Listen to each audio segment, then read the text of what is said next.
Isso? Manda um abraço para os nossos amados da Bebedouro, quando você vai lá. Eu acho que eu vou estar com ele sábado agora no casamento. Vou falar. Eu acho que dá aula de geografia. Para mim, história. Que bom. No fim, a gente sempre se encontra, na terra ou no céu.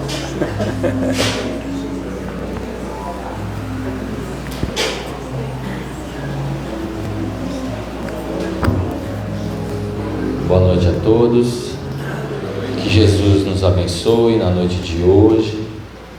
Que possamos nos concentrar no propósito da noite, o propósito do aprendizado à luz da doutrina de Jesus Cristo, do Evangelho, da Boa Nova.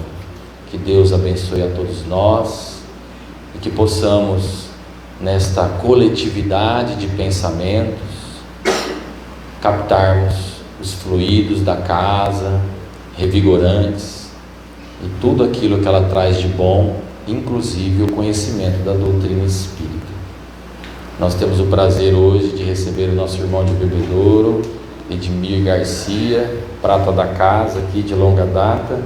Muito obrigado pela presença, que se deslocou, num dia cansativo, vem aqui nos prestigiar com o conhecimento, com o espiritismo. A nossa cruzada espírita agradece muito. Deus de bondade infinita, de poder, de grandeza, de justiça, de amor, de caridade. Boa noite. Nós estamos aqui em busca de Ti, através do Espiritismo, que possamos nos contemplar com os ensinamentos de hoje e que todo o propósito da noite seja a melhoria de cada um, o progresso de cada um, o entendimento das leis naturais que nos impulsiona e nos faz gravitar até Ti, Senhor. Que a Sua bondade, Pai, esteja em nossos corações, através de Sua misericórdia, da Sua piedade, possamos Te entender pouco a pouco e errarmos menos, aprendermos a deixar para trás os vícios da matéria, do ódio, do rancor, da mágoa, que possamos aproximar de Ti, ó Pai, através da gratidão e deixarmos de lado a revolta, entendermos pouco a pouco que os nossos problemas são degraus para a nossa evolução, para a nossa melhora a cada dia. Rogamos a luz da espiritualidade dos irmãos benfazejos, que possam nos orientar nos problemas da vida lá fora, no cotidiano, e que possamos escutar e seguir os passos do Evangelho, aplicando em nós, no nosso comportamento errado e nos corrigindo pouco a pouco.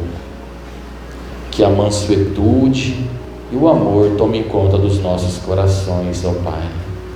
Que Jesus Cristo seja a cartilha, que Jesus Cristo seja o modelo e o guia das nossas ações na terra, e que possamos Te amar a cada dia mais, porque quando somos gratos, sabemos que nos aproximamos de Ti, ó Pai. E que nosso irmão de hoje, que veio nos ajudar, veio nos ensinar, possa ser intuído pela espiritualidade e que as palavras se façam entendidas por nós, que possamos ser preparados para absorver os ensinamentos e lá fora colocar a verdadeira religião em prática, a religião do amor e da caridade. Em nome de Deus, de Jesus Cristo, nosso Cristo planetário, damos por início a primeira parte da noite na santa paz do Senhor. Que assim seja. Nosso irmão, muito obrigado. Tá ligado.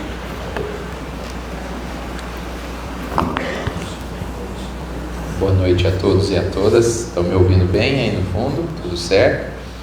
Se ficar muito alto aí, se eu me empolgar, vocês me avisam. É prazer retornar à Olímpia, a esta casa que a gente vem há tanto tempo, né? Vinha comentando há algumas décadas que a gente vem aqui e tem grandes amigos, né? Construímos relações de muita amizade. O tema que nós vamos trazer hoje nasceu de um estudo lá na nossa casa espírita. Sou dirigente do Centro Espírita do Calvário ao Céu. É uma casa de 1908, onde tem a primeira mocidade espírita do mundo, né? Lá na nossa cidade de Bebedouro. E nós temos 12 grupos de estudo, sendo que um deles é o EAD, Estudo Aprofundado da Doutrina Espírita, aos sábados, 16 horas. E um determinado dia do estudo do EAD, surgiu uma questão bastante comum nos estudos espíritas, que os dois maiores males que nós temos que enfrentar é o orgulho e o egoísmo. Quem tem uma semana de espiritismo já ouviu falar isso. Mas, como é um estudo aprofundado, nós passamos a discutir o seguinte: como é que o orgulho se manifesta em nós? Como é que o egoísmo se manifesta em nós? E será que nós conseguimos perceber isso? Porque dizer assim, eu sei que tenho que combater o orgulho, mas aonde que ele está em mim? Que ações, que pensamentos, que sentimentos que eu tenho que refletem o meu orgulho e egoísmo? E então surgiu esse tema, o homem novo, porque tem uma frase, né, de Paulo aos Coríntios, no capítulo 5, versículo 17, que é assim: uma vez em Cristo, novo homem és, o homem velho ficou para trás. Segundo a física, dois corpos não podem ocupar o mesmo espaço ao mesmo tempo, não é? Então, para que o homem novo nasça, a gente tem que fazer morrer o homem velho, justamente combatendo o orgulho e o egoísmo. E nós veremos aqui quais são as ações bastante cotidianas que nós temos que combater. Por isso, já aviso no começo, vai doer um pouquinho, porque a gente acaba se identificando e falando, puxa, então eu tenho isso, eu faço isso, né? E isso acaba doendo um pouquinho. Vamos começar pelo egoísmo. Características, né, da manifestação do nosso egoísmo. Carências justificadas. É quando a gente fica dizendo assim, eu não mereço isso, né? Poxa, mas eu tenho direito de ser feliz, né? A gente tem carências e fica justificando com essas frases. Bom, quando eu digo eu não mereço isso, é completamente antidoutrinário, não é? Porque será que Deus cochilou? Será que as coisas acontecem sem que a gente precise passar por elas? Será que a gente foi punido por Deus? Não é essa a visão da doutrina espírita. Se eu passo por alguma situação, é porque eu preciso, porque eu mereço passar por aquela situação. Às vezes não é uma situação de resgate de alguma coisa do passado, mas uma prova que eu tenho que passar para ver se eu já estou pronto para provas maiores. Então, isso é manifestação do meu egoísmo. Também sentimento de posse sobre as pessoas, filhos, cônjuges, né, amigos, empregados. Até atendido da casa espírita, às vezes as pessoas têm sentimento de posse, né? É o meu filho, é a minha casa, enfim. Mas aqui ainda falando das pessoas. A gente sabe que os crimes passionais nada mais é do que fruto desse sentimento de posse sobre as pessoas. E é a manifestação do meu egoísmo. E a gente tem muito isso, já começa quando usa a expressão meu, minha. Célia Diniz, não sei se esteve aqui fazendo palestra em Olímpia, a Célia Diniz é uma das mães de Chico Xavier, do livro As Mães de Chico Xavier, que também virou filme. Ela perdeu uma filha, primeiro foi o menino, com 3 anos. Quem assistiu o filme deve se lembrar, aquele menino que caiu da bicicleta, né, que a babá estava com a bicicleta e bateu a cabeça, acabou morrendo. E depois, 20 anos depois, ela perdeu uma filha com dengue. Ela era de Pedro Leopoldo, de Pedro Leopoldo, e era presidente do centro onde o Chico Xavier se formou antes de ir para Uberaba, né, os primeiros trabalhos lá em Pedro Leopoldo. O pai dela trabalhava na Fazenda Modelo junto com o Chico, portanto ela cresceu junto ali com o Chico. E quando ela foi a Uberaba conversar com o Chico falou assim: você já perdoou a babá? Isso no caso do primeiro filho. Ela falou: já, Chico, já perdoei. Você já agradeceu a babá? Ela falou: ah, mas aí é demais, né, Chico? Agradecer é um pouco demais. Ele falou: você sabe que estava no planejamento reencarnatório do seu filho o desencarne com 3 anos. Se não fosse na mão da babá, seria na sua mão ou no seu marido. O que você prefere? Então volta e agradece a babá, né?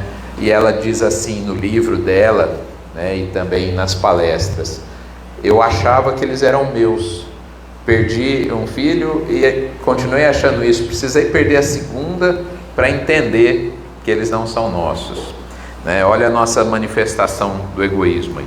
O ciúme, né? Eu estava ouvindo outro dia uma palestra que meu filho fez, não era uma palestra espírita, lá em Franca, na área do direito, e ele usou uma expressão 2 vezes, compersão, e eu podia ter simplesmente procurado no dicionário, porque eu não conhecia a palavra, né? Mas esperei ele terminar, fui dar os parabéns para ele, né? Liguei para ele e falei: filho, o que é compersão? Ele falou: é o oposto de ciúmes. É quando a gente ama de fato e permite que as pessoas voem, que permite que as pessoas cresçam, porque o ciúmes com certeza é manifestação do nosso egoísmo. Sentimento de posse sobre os bens materiais. Dirijo reuniões mediúnicas, 2 há mais de 30 anos, na dialogação com os espíritos. A gente vê eles dizerem assim: eles estão vendendo meus bens. Aí o mentor nos orienta, fala: faz 30 anos que ele desencarnou e ele está lá apegado aos bens ainda. Quem trabalha em fórum, o pessoal costuma dizer que o ambiente espiritual não é dos melhores, porque os espíritos ficam ali apegados aos processos, seja de crimes ou de herança, né?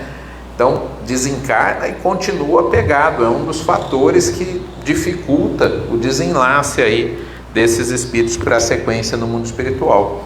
Então o sentimento de posse sobre bens materiais é algo que nós temos que combater, porque é característica do nosso egoísmo.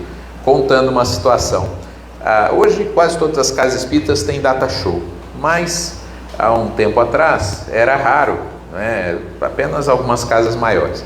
E numa cidade aí aconteceu uma situação que só uma casa tinha, não ia usar naquele dia, e uma outra casa espírita pediu, porque ia fazer a palestra de aniversário, receber um palestrante: vocês podem emprestar o data show? E a diretoria da casa que tinha o data show falou assim: ah, não podemos, porque vai que queima a lâmpada. E aí eu fico pensando, né? Qual é a relação que nós temos com os bens materiais? Somos apenas fiéis depositários. A qualquer momento podemos ser chamados de volta à pátria espiritual. E de que me serviu o apego aos bens materiais? Como que nós podemos ter a posse de um bem como um data show, né? Não emprestar para uma outra casa espírita realizar uma atividade? Então nós precisamos refletir qual é a nossa relação. Tem um poema do Vitor Hugo, que provavelmente vocês conhecem, que ele fala assim que a gente deveria, pelo menos uma vez por ano, pegar um pouco de dinheiro, olhar para ele, para ficar bem claro quem é dono de quem, né? A nossa relação com o dinheiro, não importa se eu tenho pouco, muito dinheiro, importa qual a relação que eu tenho com os meus bens materiais, porque se for de posse, é uma relação que representa o meu egoísmo. Acúmulo de conhecimentos sem compartilhamento. Então a pessoa adquire muito conhecimento em qualquer área, profissional, doutrinária, não importa, e não compartilha, de alguma maneira não faz com que esse conhecimento ande, né? Falando, escrevendo, não importa, mas aquilo que nós temos, que de alguma maneira é uma força, nós temos a obrigação de compartilhar com as pessoas.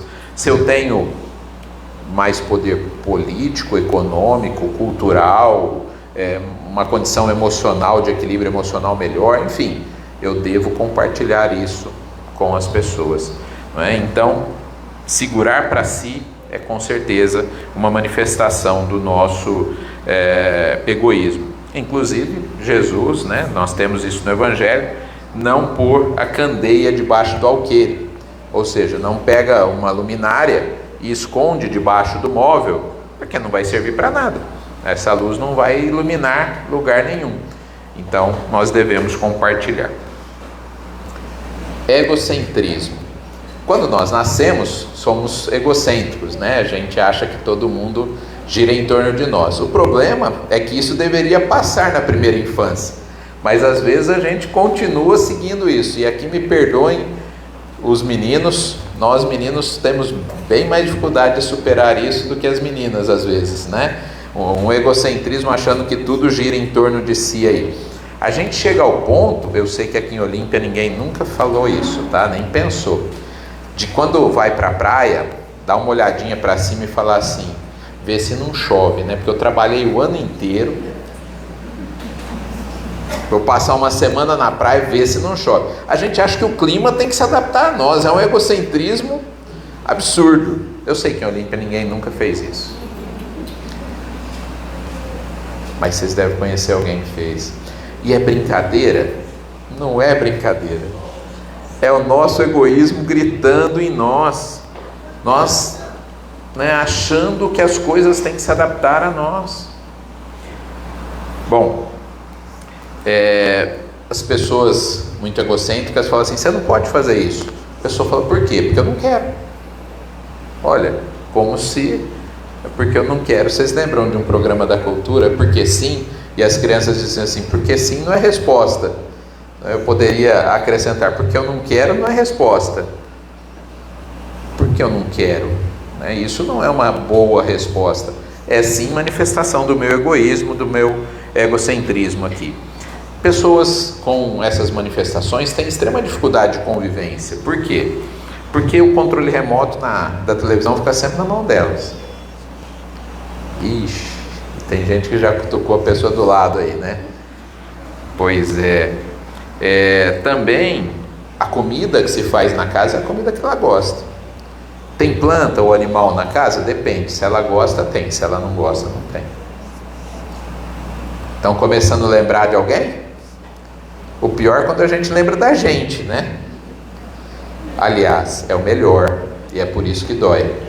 Porque o que não está nos assistindo, não é ele que importa. Somos nós que estamos aqui para nos transformarmos. Como eu falei, né, até o clima a gente acha que tem que se adaptar.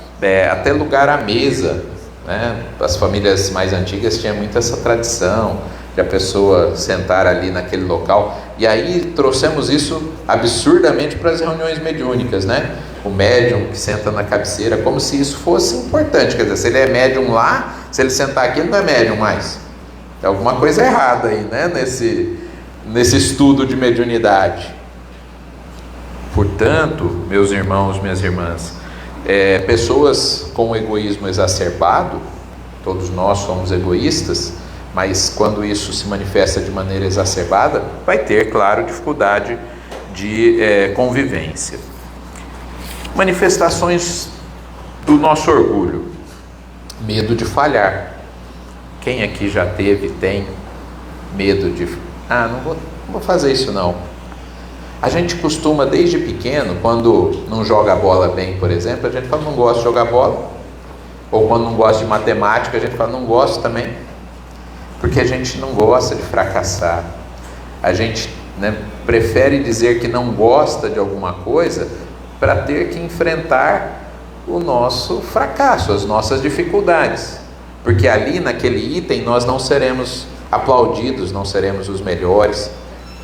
E aí é o nosso orgulho falando, nem tente, vá fazer apenas aquilo que você se dá bem e é aplaudido.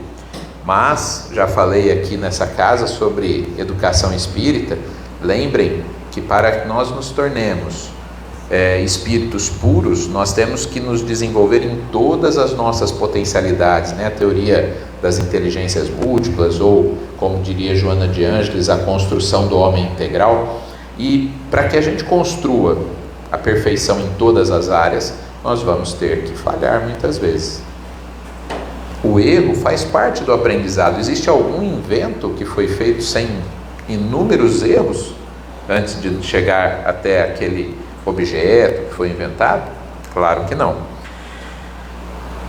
Vão ter alguns itens aqui que a pessoa vai falar assim: não, mas eu faço isso, mas não é por orgulho.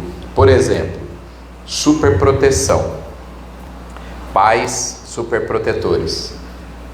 Eles brigam dizendo que isso é amor, mas não é. É manifestação do orgulho.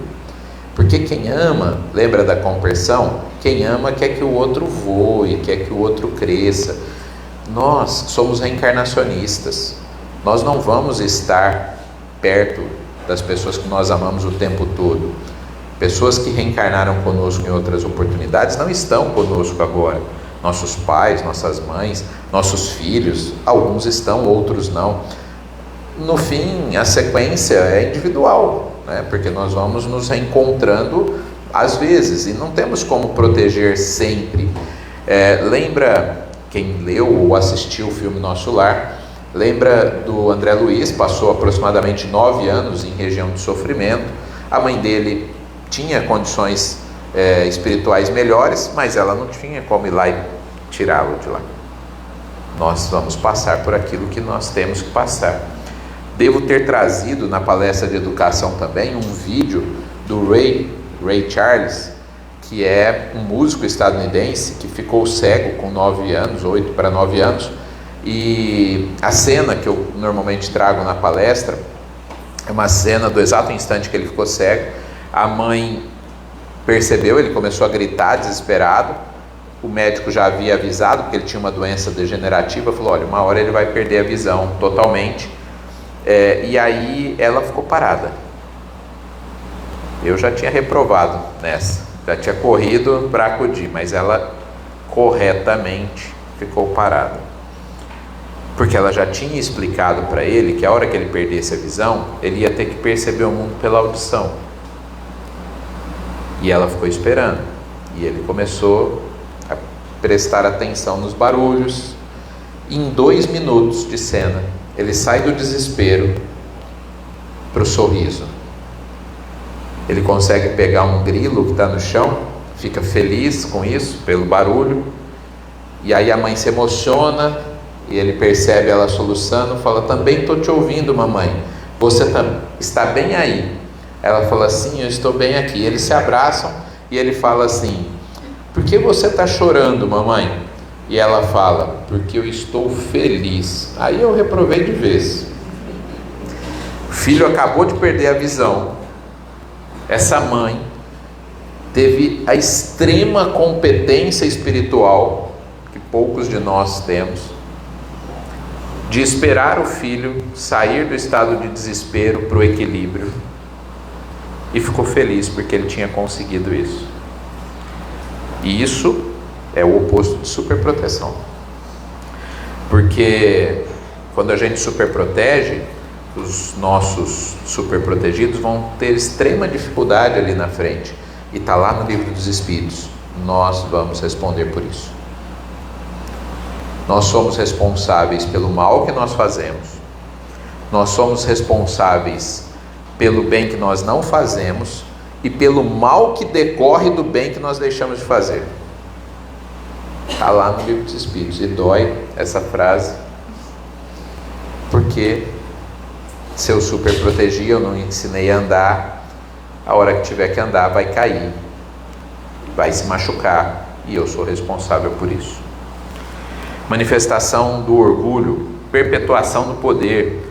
Pessoa, seja na política, na casa espírita, na família, né? Tem os poderosos chefões ali. A pessoa fala assim: mas ninguém faz melhor do que eu. Provavelmente não. Há 30 anos a pessoa faz alguma coisa, ela deve fazer bem mesmo. Mas é necessário que haja oxigenação de poder, né? não sei como que é o estatuto dessa casa, mas a orientação é que depois de algum tempo precisa trocar, né? Presidência, precisa trocar, porque senão fica alguém ad eterno, né? Assim, e aí, quando precisa substituir, fala, não tem ninguém, mas claro, não preparamos ninguém, nos perpetuamos no poder, e assim é na família, nas empresas e tudo mais. Perfeccionismo. Aqui, olha que interessante, como superproteção, as pessoas acham que superproteção é virtude, que é manifestação do amor, acha que perfeccionismo é virtude, costuma dizer assim, eu só faço se for para fazer o melhor, senão eu nem faço. Isso é orgulho. Chico Xavier tinha condições ideais para o trabalho que realizou, Irmã Dulce tinha condições ideais, Madre Teresa de Calcutá tinha condições ideais? Não, meus irmãos, minhas irmãs, eles fizeram um omelete com os ovos que tinham, porque se fosse esperar condições ideais, não realizariam nada. Nenhum grande homem e mulher que nós admiramos na história da humanidade tinham condições ideais, fizeram o que era possível fazer naquelas condições. Eu quero distribuir 1000 cestas básicas, mas só dá para distribuir 10? Distribua as 10. É o que é possível nesse momento. O perfeccionismo é aquela ideia de que todo mundo vai lembrar de que quando eu fiz foi o melhor. Manifestação clara do orgulho. Na busca do ótimo, muitas vezes nós deixamos de fazer o bom, e o bom é necessário ser feito. Numa outra palestra que a gente também já trouxe aqui, conflitos existenciais, a gente falou da Joana de Ângeles, espírito que ditou vários livros para Divaldo Pereira Franco, né? Alguns a gente chama de série psicológica, que ela fala muito das questões psicológicas e fala das nossas fugas psicológicas, e lá Joana de Ângeles nos chama de escapistas, dizendo que a gente foge dos enfrentamentos necessários, porque a gente não quer ser reprovado, não quer, e essas fugas, né, medo de encarar os nossos limites, os nossos fracassos, atrasa o nosso progresso. Não regredimos, mas com certeza estacionamos muitas vezes porque eu não quero me acertar com aquela pessoa não, já tentei falar com ela 2 vezes, ela não quer falar, agora ela que me procure. Olha o orgulho aí. Parece que Jesus falou qualquer coisa em torno de 70 vezes 7, né? Para cada erro. Mas o nosso orgulho faz com que a gente ache que já fez o suficiente. Melindres. E aqui me permita ser bastante duro conosco, espíritas. Quem é espírita já há uma semana, quem já ouviu 1 ou 2 comentários do Evangelho, me desculpe a franqueza, mas não tem direito de ser melindroso. É uma das coisas mais absurdas. Qual é a vantagem de ser melindroso, melindrosa? Alguém pode apontar uma vantagem? Não tem. Ele não me cumprimentou do jeito que eu acho que ele deveria me cumprimentar. A pessoa sorriu para mim de um jeito que eu não gostei. Isso pode, com certeza, gerar inimizades, problemas reencarnatórios. Por que mesmo? Pelo melindre? Pelo meu orgulho que se feriu diante de alguma coisa que não aconteceu do jeito que eu achava que devia? Eu sei qual o problema que a pessoa teve para de repente ter me tratado daquela forma. Às vezes ela acabou de perder um ente querido, às vezes ela está numa situação de doença, enfim, às vezes pode ser realmente que ela tem, e às vezes foi só impressão minha, nem isso, né? nem foi realmente uma ação da outra pessoa, porque de verdade não importa muito a ação das outras pessoas, importa como nós encaramos essas ações. Ou seja, se eu tenho o meu orgulho exacerbado, qualquer coisa que sai daquilo que eu acho que deve, eu me melindro, e isso pode gerar muitos problemas, né, e é altamente prejudicial para o nosso progresso. Duelos verbais. no texto, né, do Evangelho segundo o Espiritismo, que fala sobre duelos, a gente fala, mas século XXI, né, não tem mais aqueles duelos lá do século XIX, que as pessoas, ou com espada, ou com revólver. Mas se nós lermos lá no Evangelho, fala de outros duelos, né? Hoje nós temos duelos políticos, empresariais, verbais dentro das casas, né? Eu quero provar para o outro nas redes sociais que eu tenho mais argumento, que eu sei mais, que ninguém ganha uma discussão. Porque se eu tiver muito mais argumento, o outro vai se sentir humilhado e vai ficar com raiva de mim. E o contrário, se ele tiver muito mais argumento, provavelmente eu vou me sentir humilhado e ficar com raiva. Nós devemos sim discutir assuntos, discutir no bom sentido, né, para acharmos soluções. Sempre devemos fazer isso. É para isso que funciona uma diretoria, por exemplo, né? Cada um dá uma ideia, discussão nesse sentido sim. Mas a discussão no sentido de provar que é melhor, com certeza é manifestação do nosso orgulho. Soberba, cuidado, médiuns, passistas, palestrantes espíritas, dirigentes espíritas, é um perigo a soberba, né, para quem é trabalhador da casa espírita. Se eu estou na condição de ajudar e não de ser ajudado, é porque eu sou melhor. Pensou isso? Sentiu isso? Posso dar uma dica? Dá uma afastadinha, faz uma reciclagem, porque está sendo movido pelo orgulho, e quem está sendo movido pelo orgulho não está bem assistido. Se eu acho que eu sou melhor do que a pessoa que está recebendo a cesta básica, ou o passe, ou o atendimento fraterno, eu não entendi nada. Eu não sou melhor. Eu estou momentaneamente na condição de quem estende a mão, mas amanhã eu posso estar na condição de quem precisa da mão estendida do outro. Aliás, quem aqui pode abrir mão do amparo da espiritualidade? Quem aqui pode dizer que não precisa de ajuda de nada nem ninguém? Estamos o tempo todo precisando de ajuda, até para ajudar. Portanto, a condição momentânea de estar financeiramente, intelectualmente ou qualquer coisa melhor do que outros é apenas para que a gente possa compartilhar, como a gente falou antes, e não para que dê um sentimento de superioridade. Isso é soberbo. Quando eu comecei a dialogar com os espíritos, tinha 19 anos, né? Muito cedo, nascido e criado na casa tal, e fiz o curso de mediunidade, fui para a dialogação. E eu me achava preparado, claro, né?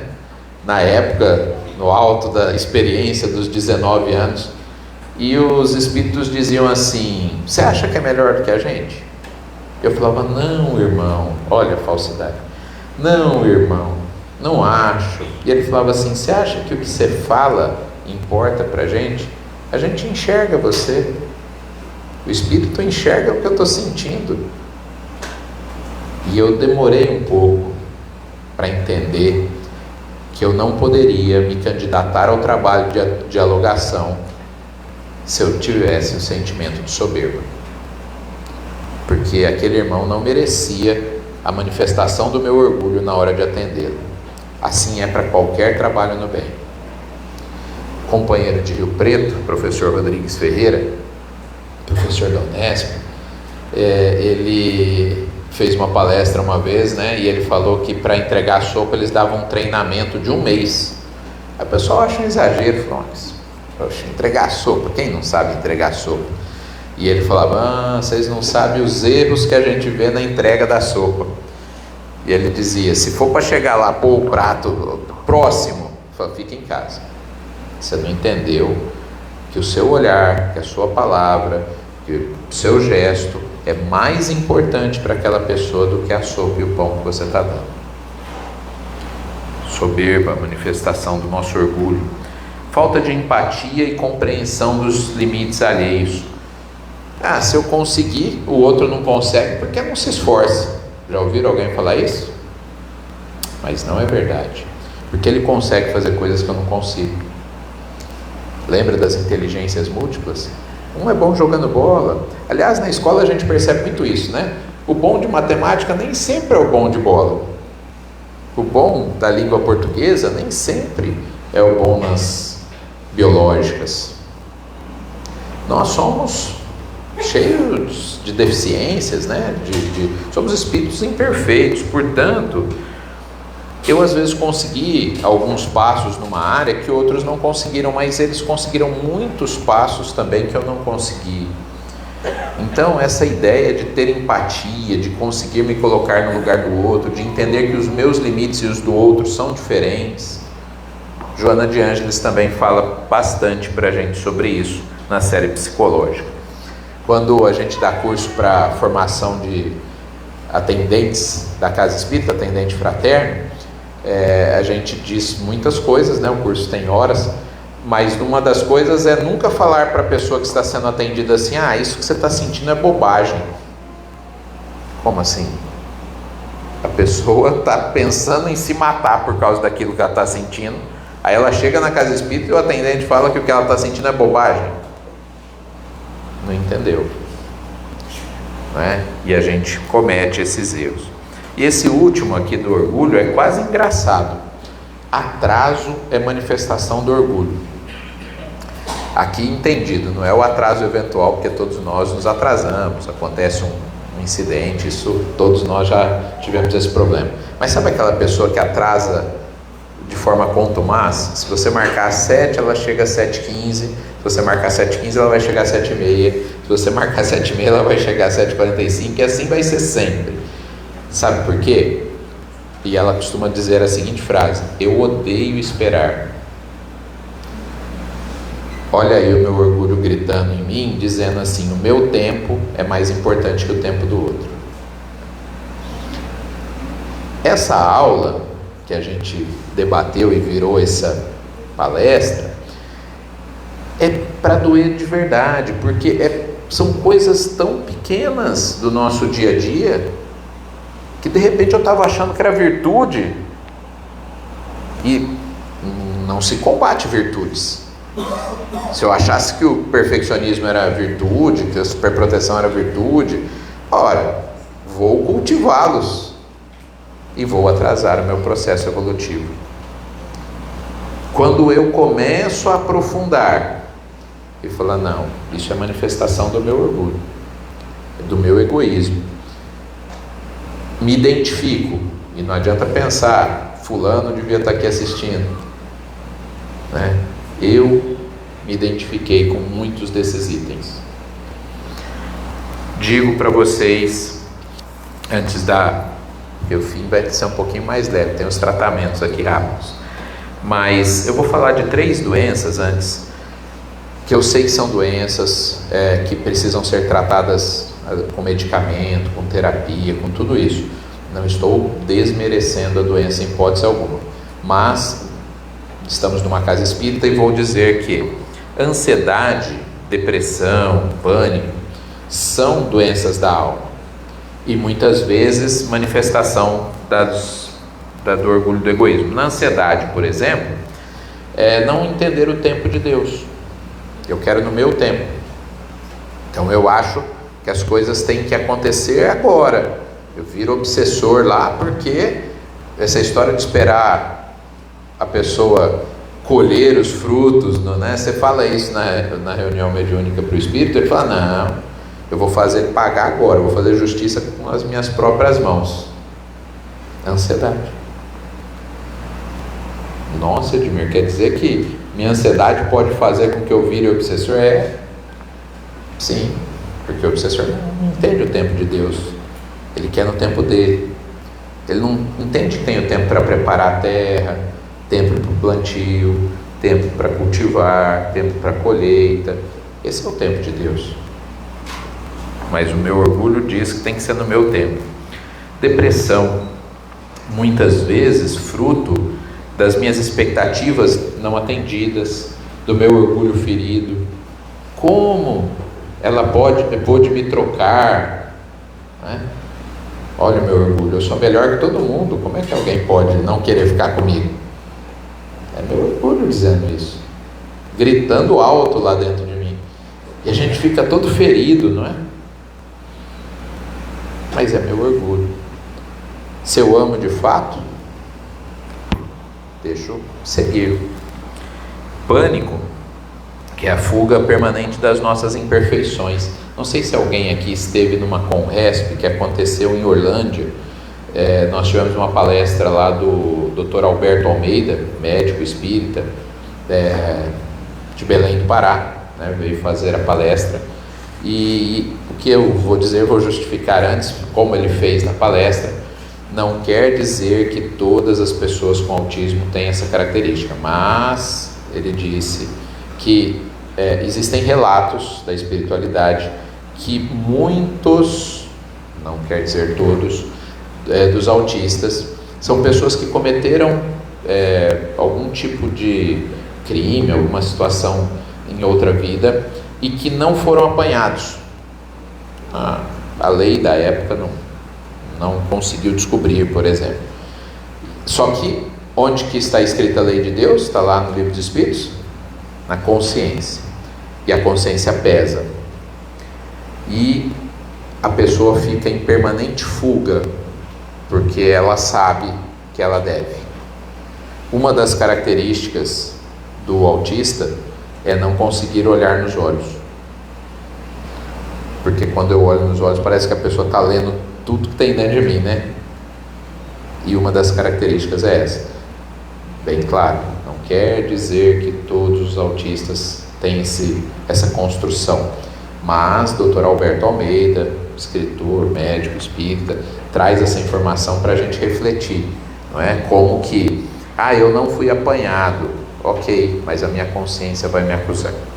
Bom, para a gente encerrar, a gente precisa pensar em tratar isso, né? Tratar todas essas coisas. E aqui eu vou usar uma metáfora que eu criei aqui para isso. Imagine então, se você se identificou com alguns desses itens, eu me identifiquei com vários, que nós somos um balde de água suja, ainda espíritos imperfeitos, a água está suja. Nós precisamos trocar essa água. A água suja é o homem velho. A gente precisa fazer nascer o homem novo, a água limpa. O problema é que nessa técnica e nessa brincadeira a gente não pode chutar o balde, pôr a mão no balde para virar. Como é que eu troco a água suja pela água limpa? Eu pego uma mangueira de água limpa, vou jogando nessa água suja e ela vai transbordando. Ou seja, o homem velho vai saindo e o homem novo vai entrando. Vamos explicar a metáfora? Não adianta eu negar os meus defeitos, porque o meu cérebro não lê. Quer ver só? Vocês estão proibidos de pensar no coelho azul, tá? Ninguém pensa no coelho azul. O que aconteceu? Vocês pensaram no coelho azul, mas eu não falei para não pensar. Só que nosso cérebro não leu, não. Portanto, se eu falar assim, eu não quero ser orgulhoso, eu não quero ser egoísta, eu não quero pensar naquela pessoa, eu não quero, não vai dar certo. Eu tenho que jogar água limpa para que essa água suja vá transbordando. Qual é a água limpa? Trabalho no centro, boas leituras, bons filmes, boas conversas, terapia, trabalho profissional digno, trabalho voluntário em qualquer área. Tudo isso é água limpa. Cada vez que a gente vai jogando essa água limpa, vai transbordando o homem velho aí. Assumir responsabilidades e exercê-las de maneira correta, seja maternidade, paternidade, responsabilidade profissional na casa espírita, enfim, responsabilidades. Desenvolver gratidão por tudo. Quando a gente vai fazer a prece à noite, a gente agradece pela pessoa difícil, a gente agradece pela doença. Normalmente a gente fala assim, obrigado, Senhor, pela saúde. Mas às vezes é a doença que vai nos fazer melhorar. Às vezes é a pessoa que a gente considera difícil que também vai nos fazer melhorar. Então, gratidão por tudo. Encerro contando uma história que eu conto em outras palestras, não sei se vocês já ouviram. Tem um filme com Kevin Costner, que chama Anjos da Vida Mais Bravos que o Mar. Ele era um salva-vidas e lá ele salvava pessoas dos naufrágios. Tinha uma equipe, quando tinha naufrágio ele salvava. E era considerado o melhor do mundo. Todo mundo dizia que ele tinha salvado milhares de pessoas. Era uma lenda. Todo mundo falava assim: eu quero fazer treinamento com ele, porque ele salvou milhares de pessoas, tal. Ele nunca dizia quantas pessoas ele tinha salvo. Um dos seus alunos ali, discípulos, um dia meio que discutindo, questionando ele falou assim: 23. O aluno falou assim: que 23? Todo mundo fala que você salvou milhares de pessoas, você salvou só 23 pessoas? Ele falou: não, eu não conto quantas pessoas eu salvei. Eu não consegui salvar 23 pessoas. E eu sonho com elas. Eu lembro do rosto delas. Eu penso nelas sempre. Porque da próxima vez que acontecer um naufrágio semelhante, uma situação semelhante, eu não quero errar de novo. Eu quero conseguir salvar. Portanto, eu tenho que pensar em quem eu não consegui salvar. Porque as que eu salvei, muito bem, fiz o que eu deveria ter feito. Mas aquelas que eu não salvei é que me incomodam. Então, meus irmãos, minhas irmãs, eu trouxe uma listinha daquelas pessoas que nós não salvamos, ou melhor, daqueles defeitos que nós ainda não vencemos. E é neles que a gente tem que focar a nossa atenção, para que o homem novo possa nascer. Obrigado e boa noite.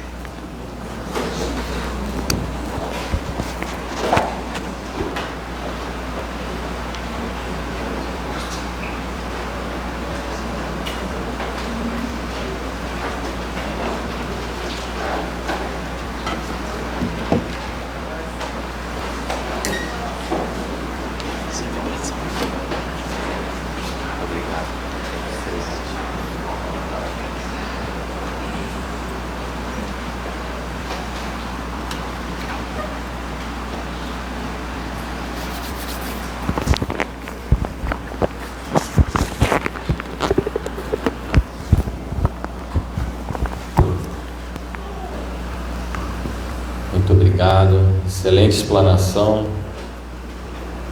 É a psicologia espírita, né? Possamos absorver tudo isso, né? E ficou alerta, porque, como diz o caipira, o cavalo está passando arriado, né? Não é assim que fala? Sabe como chama o cavalo? Reencarnação.